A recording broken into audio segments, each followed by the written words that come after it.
Recently, one of my properties, the rent got increased from $475 per week to $580 per week. In this video, I am going to share with you how this has happened, so watch till the end. During pandemic, most of the houses, particularly the bigger houses, the rent got increased if the house is little bit of suburbs which is not in the main cities. So this particular house, which is in Queensland, is about 25 kilometers away from Brisbane city, and it is a 4-bedroom 2-bathroom 2-storied house. The rent was $475 per week, as I said, and it got increased to $580 per week. This house also has a big garage. There's about 50 to 60 square meter of big garage back in the house. The previous tenant who was living in the house was paying $475 per week. They were staying for about 2.5 years, and after that they moved on during this pandemic time. It became a blessing in disguise for us because now we can go with the market rent. Initially, who was in my previous property manager, he said that the rent would be around $500 per week. So we put an advertisement on that realestate.com.au, and as soon as we did that, one of my other property manager who manages my other 2 properties, who actually contacted me and told me that, hey, this property can go 550 to 580 if you bring that property into our portfolio. So I actually had a discussion with them, and eventually we negotiated that yes, if the rent can be $580 per week, we are happy to move that. This is one of the lessons that I learned, is it's better to talk to different property manager and to get that what is the current market rent. Because the tenant has been moved on, because the new tenant is coming, it's better to match the market and get the better rent.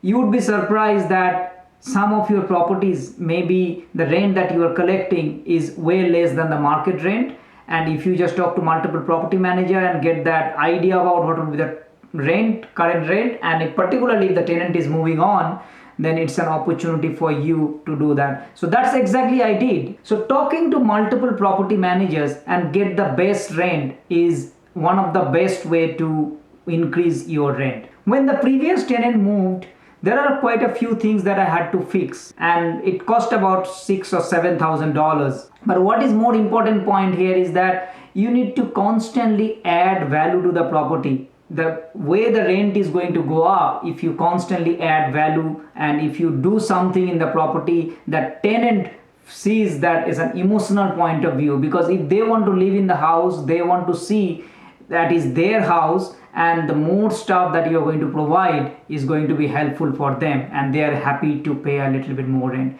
And that's my second point. You have to add value to the property so the property is attractive for the tenants to live in. That's my second point. You have to add value all the time. If you are holding a property for a longer term, that means your property manager is doing an inspection, the periodic inspection every 6 months, every 1 year or so, and they will give you a detailed report of what is happening with the property. I personally prefer to go with them, particularly if it once a year or so I can see the property, what is happening. This time I went last year March, and I actually checked that what is wrong with the property, what are the things that I have to fix immediately to improve that property or to uplift the rent. So this is another point that we need to consider, that whenever there is something that needs to be fixed, the question that need to be asked, that is it going to add value of the property, and if it is the case, then we need to make sure that we are doing this so that the rent can be increased. So periodic inspection, checking all these reports and finding out what needs to be fixed is also an important factor, because all this, if you neglect all these things, then eventually it is going to be a problem. Another point that we need to consider is the type of properties. As I mentioned, my property, this one, it has a big garage, so choosing the right type of tenant is also an important. I actually chose that person who actually have a business as a home business, and right now during this pandemic, so this actually helped me to find out the right kind of tenant, because the house is a big garage and people wanted to have a big garage so that they can set it up as an office.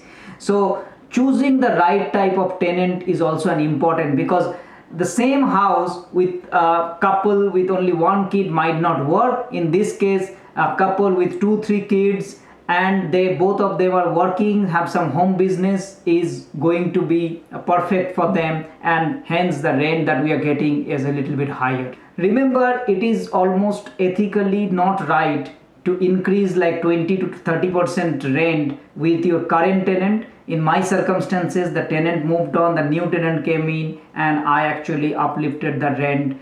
And with all these fixes, it actually helped me.